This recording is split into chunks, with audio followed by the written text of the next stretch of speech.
Hello मेरे epic developers, फिर से स्वागत है मेरे इस यूट्यूब चैनल में। लास्ट वीडियो में हमने सीएसएस कलर मार्कर का जो प्रोजेक्ट है वो कंप्लीट कर लिया था और हमने बहुत सा सीएसएस कलर्स के बारे में सीखा कि किस हिसाब से करते हैं। उससे पहले हमने सीएसएस के बेसिक्स कंप्लीट किए थे और एचटीएमएल के बेसिक। तो अब हमें नेक्स्ट प्रोजेक्ट में आते हैं, तो चलिए शुरू करते हैं।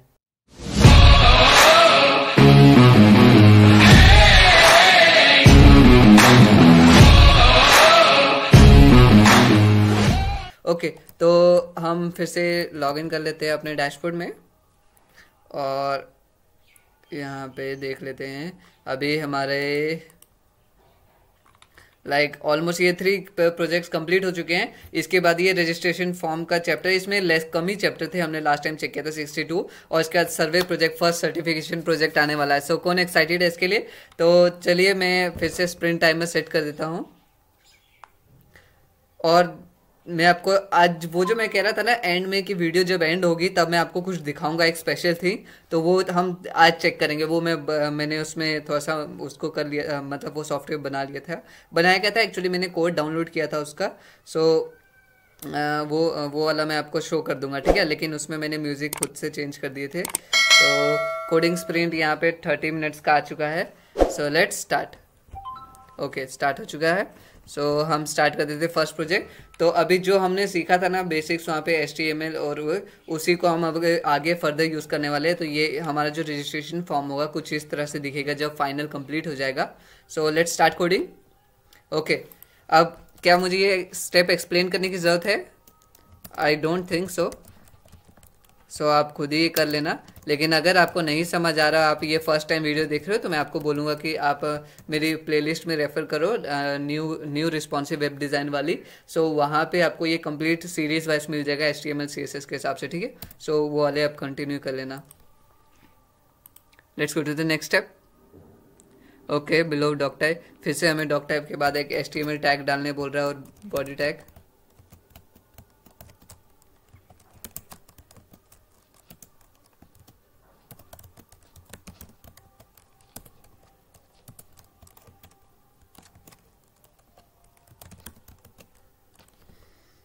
ओके, HTML में लैंग में कुछ ज़्यादा आगे चले गए ना।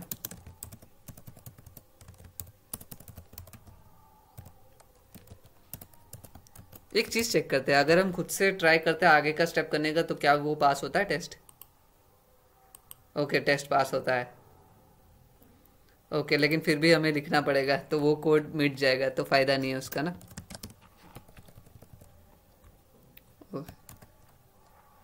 एक्चुअली मैंने गलत लिख दिया था।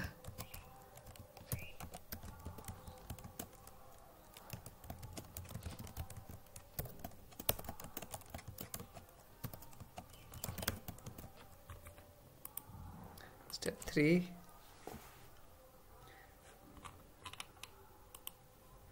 स्टेप 4 फिर से कर लेते हैं। इसमें टाइटल डालना है। टाइटल क्या डालना है? Registration form.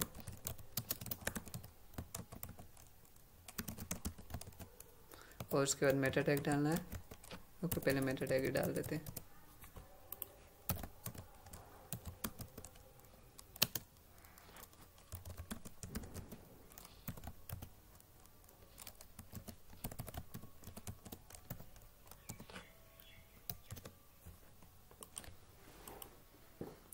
स्टेप 4 भी कंप्लीट हो चुका है। स्टेप 5, नेक्स्ट है self closing link tag. Okay, हमें अब लिंक करना है CSS शीट को।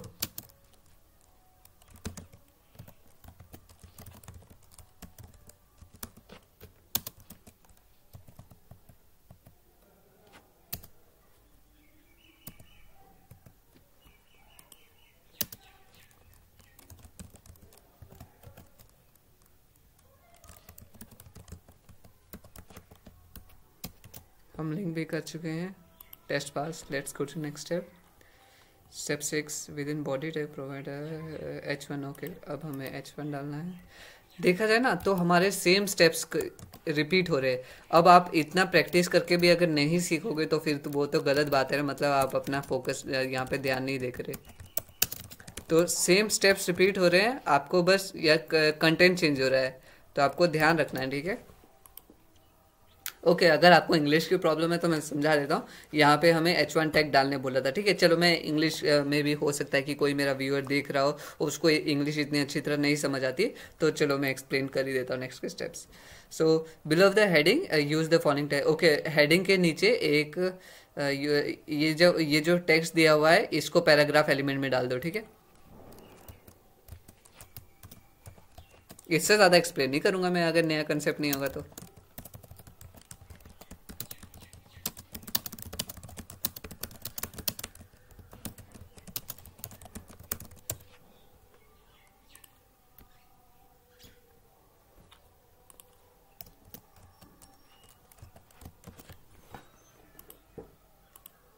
Test complete. Step 8 V8। Okay अब नया कंसेप्ट आया जो मेरे को एक्सप्लेन करना चाहिए। Step 8 the VH unit stands for view height, view port height and is relative to 1% of the height of the view port. It is time to spruce the project up with some CSS. Begin with giving the body a width of 100% and a height of 100 VH. Okay यहाँ पे अब हमें बोला है कि VH जो unit होती है, ठीक है, VH एक यूनिट होगी, वो स्टैंड किस लिए करती है। V का हो गया व्यू पोर्ट और H का मतलब हो गया हाइट, ठीक है। अब व्यू पोर्ट हाइट क्या होता है, अगर नहीं पता होगा डायरेक्ट गूगल कर लेना आपको, ठीक है। सो व्यू पोर्ट हाइट यहाँ पे क्या डेफिनेशन दी हुई है कि जैसे okay this unit is based on the height of the view, a value of 1 VH is equal to 1% of the view port height. Okay 1 VH का मतलब क्या होता है कि ये जो व्यू पोर्ट हाइट होगी, मतलब जो भी टोटल हाइट होगी ना उसका 1% लेगा, ठीक है। अगर 1 VH है तो इसका मतलब कि इसमें मैक्स वैल्यू 100 VH तक जा सकती है, तो इसका मतलब ये हो गया, ठीक है। वैल्यू ऑफ दिस अब concept the viewport was originated upon the main viewport height is become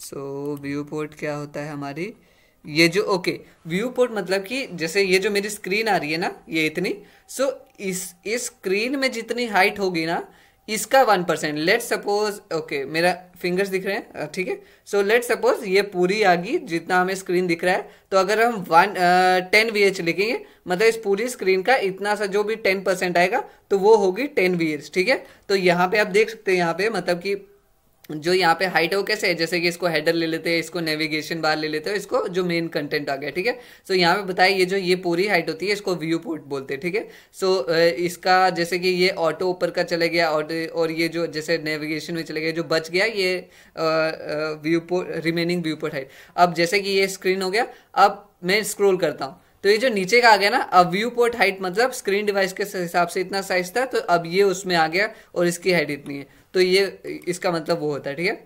सो ये हम देख चुके हैं। अब क्या बोला है इन्होंने कि अब CSS करने का टाइम आ चुका है, हम स्टाइल शीट में है, तो बॉडी को विड्थ दो कितनी 100% और हाइट दो कितनी, बताओ मैंने गलती की है एक, बताओ क्या की है, अगर किसी ने नोटिस किया तो, ठीक है, क्योंकि सेमीकोलन में से। चलो ये हो गया, देखो ये स्क्रोल नहीं हो रहा है, होगा भी नहीं क्योंकि कंटेंट यहाँ पे इतना ही है। So step 9 now get rid of horizontal scroll bar bye setting the okay. अब हॉरिजेंटल जो स्क्रोल बार होता है ना, स्क्रोल बार इसको बोलते हैं, जैसे ये आप ये देख सकते हो इसे स्क्रोल बार बोलते हैं। ये वर्टिकल स्क्रोल बार है और जो नीचे से होता है इस तरह से उसको हॉरिजॉन्टल स्क्रोल बार बोलते हैं। Now get rid of horizontal scroll bar bye setting the body default margin. अच्छा अब जो यहाँ पे जो स्क्रोल बार होता है उस पर उससे क्या बोलते हैं, गेट रीड ऑफ मतलब उससे छुटकारा पाते हैं बाय एडिंग मार्जिन इक्वल 0। तो मार्जिन ऐड कर देते हैं, जो ऑटोमेटिक मार्जिन होता है 0। ओके ये जो अभी आपने देखा आपके सामने यहाँ पे था, बिल्कुल स्पेसिंग थी वो हट चुकी है, जो डिफॉल्ट स्पेसिंग थी। That is better. Now make the background easy on the eyes by changing the body background colour to, ठीक है। इन्होंने बैकग्राउंड कलर हमें हेक्स कोड दिया है, कंट्रोल C। हेक्स कोड आपको पता है ना, हेक्स कोड क्या होता है, मैंने लास्ट वीडियो में हमने जो CSS मार्कर्स वाला लेसन था उनमें हमने यही सब पढ़ा है। सो अगर आपने नहीं सीखा है तो आप जाके वो वीडियो चेक कर लेना इस वीडियो के बाद। सो ओके आप देख सकते हो कैसे लग रहा है। अब यहाँ पे ओके हमें एक और चीज चेंज करनी थी। Then to see the text, आपने देखा कि दोनों जो कॉन्ट्रास्ट थे ना, ये दोनों क्या बोलते हैं, डार्क कॉन्ट्रास्ट है, और यहाँ पे थोड़ा सा टेक्स्ट पढ़ना मुश्किल हो जाता है आंखों के लिए। तो अब यहाँ पे होता क्या है, अगर आप बैकग्राउंड लाइट ले रहे हो तो आपका टेक्स्ट डार्क होना चाहिए, और अगर बैकग्राउंड डार्क है तो टेक्स्ट लाइट होना चाहिए। ओके, आई होप मैंने सही बोला।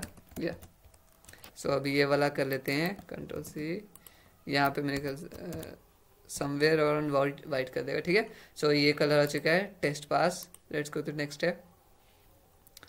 As suggested by the title you are creating a registration, जैसा कि आप टाइटल में देख ही चुके हैं, हम एक रजिस्ट्रेशन फॉर्म क्रिएट कर रहे हैं। So after the P element insert a form with an action attribute target register demo dot free code camp. Okay, तो आपको तो पता चल ही चुका है कि हम फॉर्म बनाने वाले हैं। तो हमें एक फॉर्म एलिमेंट क्रिएट करना है जिसका एक्शन जो होगा उसका यूआरएल क्या होगा, ये वाला।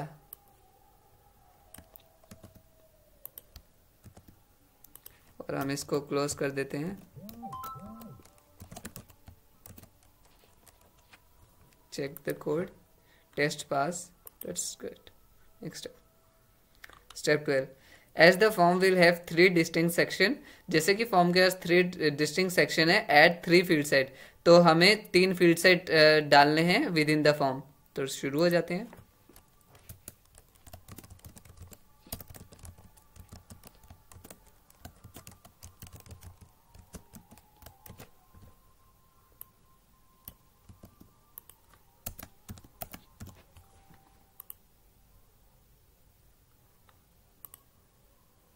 Test passed. Let's go to the next step. The first field set will hold name, email and password field. जो first field set है उसमें क्या होगा, name, email और password field होंगे। Start by adding 4 label element to the first field set. तो start कर देते हैं by adding 4 label element. Label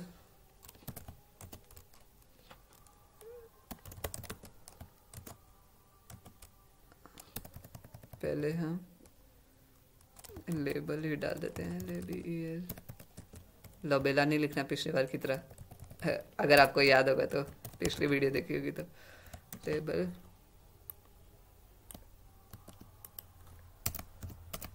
ये हो गया फास्ट काम।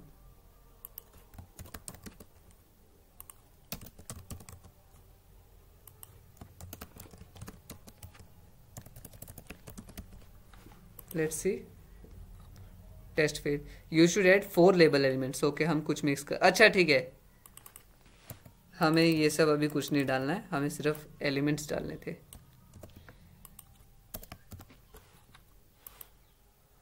ओके, अब डालना है हमें वो सब जो इन्होंने बोला है। कंट्रोल से फास्ट काम करते हैं, कंट्रोल सी। आप चेंजेस भी देखते जाना। सो यहाँ पे क्या बोला है इन्होंने कि ये जो लेबल ऐड द फॉलोइंग, ये जो टेक्स्ट है उनको लेबल एलिमेंट्स में डाल दो एक एक करके। सो हम डाल चुके हैं, कितना अगली लग रहा है ना। टेस्ट फेल हो गया, लेट्स सी क्यों फेल हुआ है। Add the following text to the label elements. The 4th label should have the text create a new password. Okay, देखा, कॉपी पेस्ट में भी ध्यान रखना चाहिए, मैंने पहले भी बताते आ रहा हूँ और आगे भी आपको बताते जाऊंगा कि कॉपी पेस्ट में भी ध्यान रखना होता है। ओके, सो अब फिर से नया कंसेप्ट समझने की बारी आ गई। Step 15, the rem unit stands for root EM। Rem unit stand किस लिए करते हैं, रूट और EM का, and is related to the font size of the HTML element. और वो किससे रिलेट करता है, मतलब किसके रिलेटिव होता है, वो होता है font size of the HTML element. So as label elements are inline by default, क्योंकि जो लेबल एलिमेंट्स होते हैं इनलाइन एलिमेंट आपको पता है ना, मैं एक्सप्लेन नहीं करने वाला। So they are all displayed side by side on same line, making their text hard to read. क्योंकि जो इनलाइन एलिमेंट होते हैं तो उसकी वजह से डिफॉल्ट कैसे होते हैं, एक ही लाइन में सब आगे। सो एक्सप्लेन कर ही दिया मैंने सेंटेंस के चक्कर में। Making their text hard to read, तो इसीलिए टेक्स्ट को पढ़ना बहुत मुश्किल हो जाता है। To make them appear on the separate line display block, ताकि वो अलग अलग लाइन में दिखे, तो हमें डिस्प्ले क्या करना है, ब्लॉक। प्रॉपर्टी यूज करनी है डिस्प्ले, जिसपे वैल्यू रहेगी block to the label element, and add a margin of, और मार्जिन एक डालना है जिसका मार्जिन है 0.5 फ्रेम। तो आप देख सकते हो मार्जिन आ चुका है। ओके, हमें ये वाला किस लिए था, पहला वाला क्विज, जल्दी से बोलो, 3 सेकंड देता आपको, 1 2 3, टॉप और बॉटम के लिए, और ये वाला 0 1 2 3, लेफ्ट और राइट के लिए। जिसने भी सही आंसर दिया अपने आप के लिए ताली बजा दो, because you deserve it. Step 16, nest an input element within each element, be sure to add each input after the label text. So अब एक इनपुट एलिमेंट डाल दो विद इन हर एक लेबल में, be sure to add each input after the label. और क्या बोलते हैं, ध्यान रखना कि जो be sure to add each input after the, और याद रखना कि जो आपका जो भी इनपुट एलिमेंट यूज होगा वो टेक्स्ट के बाद होगा, ठीक है।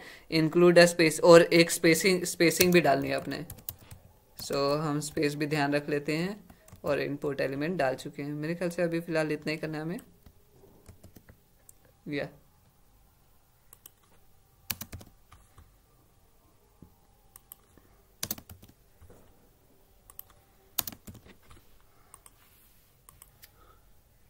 Step 17, following accessibility best practice, link the input element and the label element together using the for attribute. For attribute, use first name, last name, email, and as values for the respective IDs. Okay, अब यहाँ पे हमने क्या करना है, हमें इन्होंने बोला बेटर फॉलोइंग एक्सेसिबिलिटी को फॉलो करते हुए बेस्ट प्रैक्टिसेस के लिए हमें क्या करना है, हमें जो ये जो इनपुट टैग्स है ना, इनको इनके लेबल के साथ लिंक कर देना है। लिंक कैसे किया जाता है, फॉर एट्रीब्यूट का यूज़ करके, और उसमें सेम जो आईडी की वैल्यू रहती है वही हम उसकी फॉर एट्रीब्यूट में भी वैल्यू डालते हैं। तो देख लेते हैं ये वाला, चलो आपने ये वाला एक ही बार किया था, हमने ज़्यादा इसको किया नहीं है, तो हम पहले इधर कर लेते हैं। सो अभी क्या करना है, अभी हमने यूज़ करना है आईडी टैग, हमें आईडी क्रिएट करनी है, ठीक है। सो हम क्रिएट कर लेते हैं ID equal first name NAME, ठीक है। सो यहाँ पे ये हो चुका है।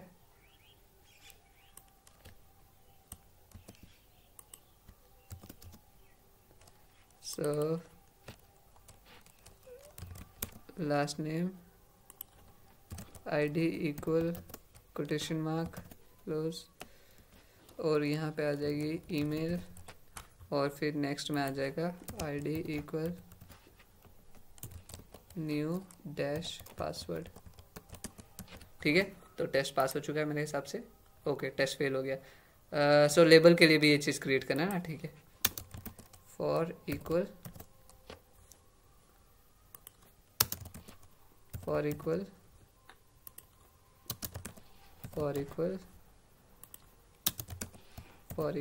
oh,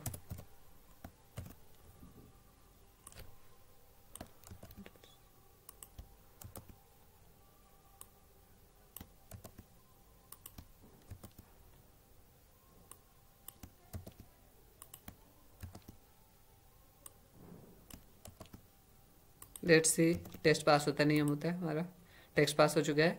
हमने इनको लिंक भी कर दिया है और आईडी एट्रीब्यूट भी डाल दिया है। तो let's go to the next step. Okay, specifying the type attribute specifying the type attribute of a form element is important for the browser to know what kind of data it should expect. If the type is not specified, the browser will default to text. Give the first to okay, तो इन्होंने बोला क्या है, ये जो input text है ना, अब हमें क्या करना चाहिए, यहाँ पे टाइप एट्रीब्यूट डाल देना चाहिए ताकि ब्राउजर को पता चल जाए कि ये इनपुट वाला फील्ड है, ये किस टाइप का डेटा मांग रहा है।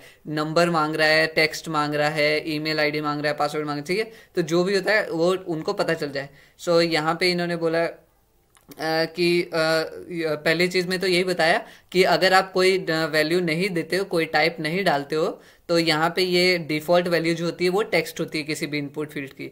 सो give the first two input, पहले दोनों इनपुट को आप टाइप दो टेक्स्ट, और दूसरे इनपुट को टाइप दो ईमेल, और तीसरे इनपुट को टाइप दो पासवर्ड। सो देख लेते हैं हम यहाँ पे कैसे करते हैं। तो यहाँ पे हमें मैं टाइप इक्वल, अब मैं पहले में क्या बोला उन्होंने, टेक्स्ट, फिर दूसरे में चले जाओ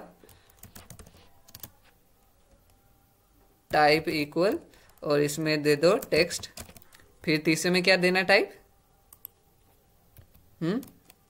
सो तीसरे में हमें टाइप देना है, टाइप इक्वल आ गया, टाइप इक्वल ईमेल, और नेक्स्ट में क्या देना, type.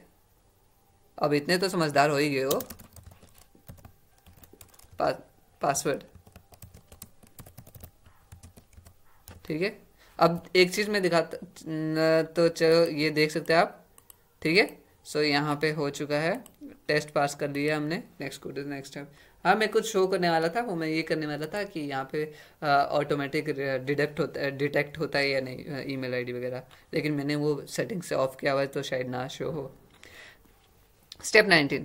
The first input element with the type of submit is automatically set to submit its near parent form element. So जो first input element है ना, जिसका type the first input element with the type of submit is automatically set to submit its near parent form.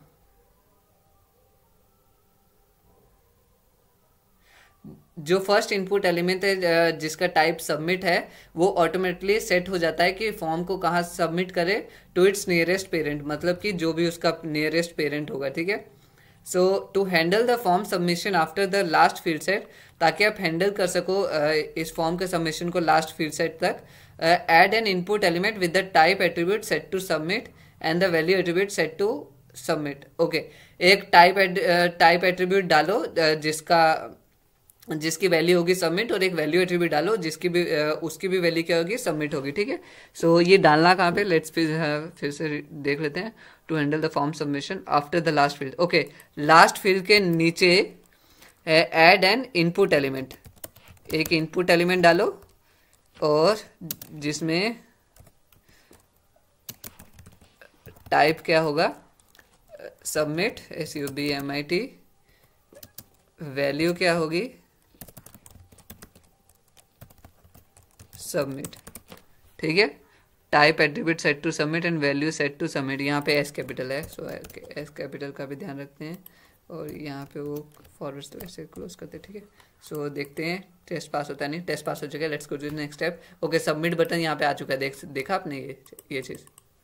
Okay, so at this point you should be able to submit the form. इस point पे अब आप form को submit कर सकते हो अगर चाहो तो। However you might notice not much happens, पर आपने देखा कि कुछ ज़्यादा फर्क नहीं पड़ा। To make the form more interactive, ताकि ये फॉर्म और भी ज़्यादा इंटरेक्टिव हो जाए, add the required attribute to the input element in the first fieldset. सो जो फर्स्ट एलिमेंट में जो इनपुट एलिमेंट है उन सब में रिक्वायर्ड एट्रीब्यूट डाल दो। ठीक है, और रिक्वायर्ड एट्रीब्यूट किस लिए यूज होती है, बताओ जल्दी। नाम से ही पता चल रहा है कि जैसे कि कोई फील्ड है जो कि नेसेसरी आपको फील्ड करना ही पड़ेगा, अगर नहीं करोगे तो फॉर्म सबमिट नहीं होगा। ठीक है, सो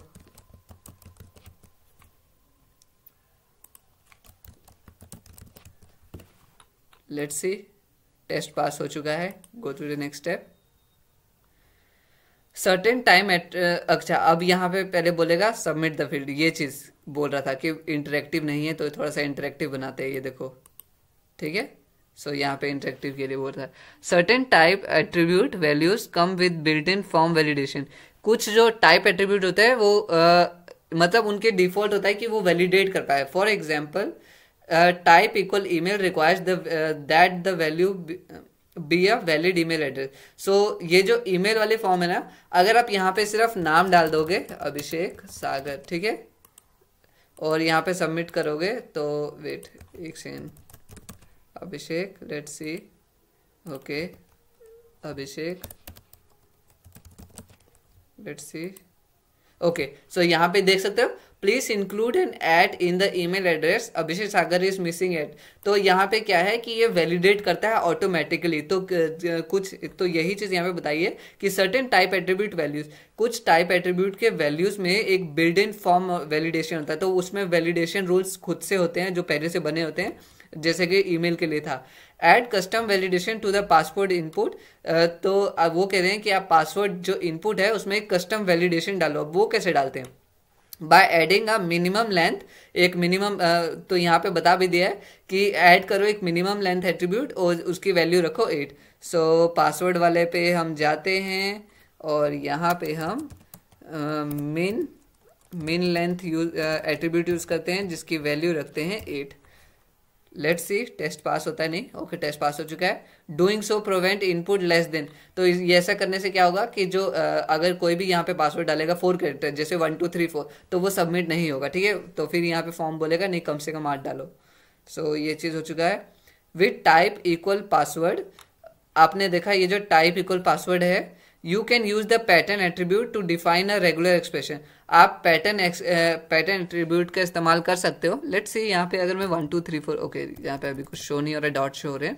सो you can use the pattern attribute to define a regular expression that password must match to be considered valid. Okay okay okay, so if I am understanding it right, ये क्या कह रहा है कि टाइप एट्रीब्यूट में ना आप एक पैटर्न एट्रीब्यूट यूज कर सकते हो और डिफाइन कर सकते हो कि किस हिसाब से उसका एक्सप्रेशन होना चाहिए। एंड एक्सप्रेशन का मतलब में यहाँ पे कि जैसे कि कम से कम एक कैपिटल लेटर होना चाहिए या फिर एक सिंबल होना चाहिए या फिर एक मिनिमम नंबर होना चाहिए। सो लेट्स सी अभी आगे क्या बोल रहा है। Add a pattern attribute to the password input element to require the input okay यहाँ पे एक एरे दिया हुआ है, ठीक है। सो यहाँ पे दिया है A-Z 0 to 5 और कर्ली ब्रैकेट में this above is a regular expression. ये जो अबव है ये एक रेगुलर एक्सप्रेशन है। रेगुलर मतलब एक नॉर्मल जनरल एक्सप्रेशन हो गया। विच मैसेज 8 और मोर लोअर केसेस, जिसमें बताया कि कम से कम 8 या फिर लोअर उससे कम लोअर 8 और मोर लोअर, ओके 8 या फिर 8 से ज़्यादा lower capital cases letter use होने चाहिए, मतलब ए बी सी जो भी यूज करोगे आप स्मॉल लेटर्स में। और द डिजिट्स 0 to 5, और डिजिट आप कहाँ से कहाँ तक इस्तेमाल कर सकते हो 0 to 5। Then remove the minimum length. तो ये ना इस एट्रीब्यूट की रिक्वायरमेंट को हटा दिया और इसने एक ही एट्रीब्यूट से हमारा काम हो गया। तो हम यहाँ पे मिनिमम एट्रीब्यूट को हटा लेते हैं और पैटर्न का यूज करते हैं। और लेट्स सी यहाँ पे हमें क्या डालना है, कॉमन ब्रैकेट्स डालना है। ओके इसको स्क्वायर ब्रैकेट्स बोलते हैं, ठीक है। स्क्वायर ब्रैकेट डालना है A to Z और यहाँ पे फिर डाल देना है 0 to 5, फिर स्क्वायर ब्रैकेट क्लोज, फिर कर्ली ब्रैकेट और फिर 8 कॉमा और कर्ली ब्रैकेट क्लोज, ठीक है। लेट्स सी टेस्ट पास हो चुका है हमारा। Go to the next step. Let us go to the next part of the registration form. This section will ask for the type of account the user is opening and will confirm the user has read the terms and condition. Okay. अब हम next part में जाते हैं। मेरे ख्याल से next part ये वाला बोल रहे हैं वो, registration form. The section will ask for the type of account the user is opening, किस तरह का अकाउंट ओपन करना चाह रहा है user, and will confirm the user has read the terms, और ये कंफर्म करेगा कि यूजर ने जो हमारे टर्म्स एंड कंडीशन थे वो पढ़े या नहीं पढ़े, ठीक है। Start by adding 3 label elements to the second field set. तो ये सेकंड फील्ड सेट है, इसमें हमें 3 लेबल एलिमेंट्स यूज करने हैं, LABEL, फिर हमने इसको क्लोज कर दिया LABEL। तो यहाँ पे बना चुके हैं, हमने 3 एलिमेंट्स डालने थे। सो बाकी 2 भी डाल देते हैं। Check the code, test pass, go to the next step. Step 24, I think इसमें हमें 2 ही ट्यूटोरियल्स की जरूरत पड़ेगी और शायद उससे पहले ही खत्म हो जाएगी। User will be allowed to choose either a personal account और अ बैंक अकाउंट। यूजर को हम अलाउ करेंगे आइदर कि वो पर्सनल अकाउंट चूज कर सके या फिर business account. To do this with each of the first 2 label, ये जो फर्स्ट 2 लेबल हैं इनका इस्तेमाल उस चीज के लिए होगा। Add 1 input element with type radio, एक इनपुट एलिमेंट डालो जिसका टाइप क्या होगा, रेडियो। इनपुट एलिमेंट डालने बोला उन्होंने, और ओके इसका टाइप क्या होगा, रेडियो, RADIO। फर्स्ट 2 में बोला ना। सो हम देखते हैं, टेस्ट पास नहीं होना चाहिए उस हिसाब से, तो हाँ ठीक है। सो इसको हमें सेकंड वाले में भी डालना होगा। सो हम सेकंड वाले में भी डाल देते हैं, let's see. Okay, test pass. हमने 2 इनपुट डाल चुके हैं, अब टेक्स्ट डालने बोलेंगे और क्या। For the terms and condition add an input with a check box. Okay, terms and condition के लिए एक इनपुट डालो चेक बॉक्स, ठीक है। सो अब हम उसके लिए भी कर देते हैं, यहाँ पे हम चेक बॉक्स से रिप्लेस कर देते हैं। To the third element make this input element required. Okay, और इसको रिक्वायर्ड एट्रीब्यूट डाल दो, क्योंकि ये बहुत ज़रूरी है कि वो हमारे टर्म्स एंड कंडीशन पढ़ ले। अगर नहीं पढ़ेंगे तो बाद में बोलेंगे कि ओके आपने ऐसा खाता खुलवाया था लेकिन ये चीज़ हो गया, वो हो गया, ठीक है। हम यहाँ पे किसी बैंक अकाउंट नहीं खोल रहे हैं, इसे मैं क्लैरिफाई कर दूँ, ये सिर्फ हम एक फॉर्म बनाना सीख रहे हैं। तो ये मत बोलना कि मैं बैंक अकाउंट का खाता खोल रहा हूँ किसी को। Step 26, within each corresponding label element, हर एक लेबल एलिमेंट में and immediately after the input, और इनपुट के directly after add a space and add the following text. Okay, एक स्पेस के बाद में ये सब टेक्स्ट डाल दो। सो हम पहले टेक्स्ट डाल देते हैं, स्पेस डाल दिया, पर्सनल इंफॉर्मेशन, और फिर बिजनेस अकाउंट। तीसरे में क्या डालना है हमें, आप देख रहे हो यहाँ पे टेक्स्ट आते जा रहा है, I accept the terms and condition. मैं टाइपिंग इसलिए कर रहा था क्योंकि ताकि आप भी टाइपिंग करो, हर जगह पे कॉपी पेस्ट नहीं करना, ठीक है। You only want one radio input to be selected at a time. हम चाहते हैं कि सिर्फ एक ही रेडियो एलिमेंट यूज हो at the time. However the form does not know the radio input are related, क्योंकि फॉर्म को नहीं पता कि जो रेडियो एलिमेंट है वो रिलेटेड है। To relate the radio inputs give them the same name attribute with the value of account time. तो याद है हमने पिछली बारी जब किया था तो इंडोर और आउटडोर ऑप्शन लिए थे, हम चाहते थे कि दोनों में से एक ही सिलेक्ट हो, तो हमने वहाँ पे एक नेम क्रिएट किया था जिसकी वैल्यू थी इंडोर आउटडोर। तो यहाँ पे हम एक नेम क्रिएट कर रहे हैं क्योंकि हम चाहते हैं, ओके टाइम ओवर हो चुका है, ये वाला स्टेप कंप्लीट कर लेते हैं। स्टेप, तो यहाँ पे हम वैल्यू क्या डालेंगे, तो यहाँ पे हमें वैल्यू उन्होंने डालने बोला है अकाउंट टाइप। तो ये वाला हम चाहते हैं कि दोनों में हो, तो हम इसमें भी यही चीज़ डाल देते हैं, और लेट्स सी टेस्ट पास। अब हम एक ही को चुन पाएंगे, देखना, या तो इसको या तो इसको। So let's go. Okay, so time over हो चुका है। अब मैं आपको बताता हूँ मैं क्या बोल रहा था, ठीक है, कि टाइम ओवर हो गया ना। सो मेरा सर्वर ऑन है। सो ये मैं इस वीडियो को शेयर करता, जैसे टाइम ओवर हो चुका है लेकिन हम अभी भी कंटिन्यू करना चाहते तो oh no it shouldn't happen, या फिर जैसे जीनियस या Hell yeah! That's what I'm talking about. और woo! और if you want to dance. So ये चीज मैं बोल रहा था कि अगर प्रोजेक्ट फिनिश होगा तो कुछ अलग होना चाहिए ना। सो बस इसी की मैं बात कर था कि कोई हम म्यूजिक प्ले कर सके, या फिर अगर जैसे कि कुछ गड़बड़ होगी तो ओह नो, इतना आसान प्रॉब्लम था। सो इस वजह से, ठीक है। सो यही चीज़ मैं दिखाना चाह रहा था आपको at the end. So I hope ये भी आपको इंटरेस्टिंग होगा, और ये इसका भी हम ट्यूटोरियल करेंगे कि किस हिसाब से इसको बनाते हैं, ठीक है। और इसमें एक अभी प्रॉब्लम क्या है कि अगर मैं इसको प्ले कर दूं और फिर दूसरे को भी प्ले करूं तो दोनों साथ में होगी, ये स्टॉप नहीं हुआ, तो उसके लिए हमें एक फीचर फंक्शन कोड लिखना पड़ेगा, तो वो भी होगा। तो जब हम इसका ये ऐप बनाएंगे तब हम वो सब देखेंगे, लेकिन अभी फ़िलहाल के लिए अभी हम बेसिक्स में ध्यान देते हैं, ये थोड़ा एडवांस हो गया। सो बेसिक्स में ध्यान देते हैं और फिर धीरे धीरे स्टार्ट करेंगे। सो मैं मिलता हूँ आपसे नेक्स्ट वीडियो में। इस वीडियो के लिए टाटा बाय बाय, और कोई भी डाउट हो तो कमेंट्स करके आप पूछ सकते हो।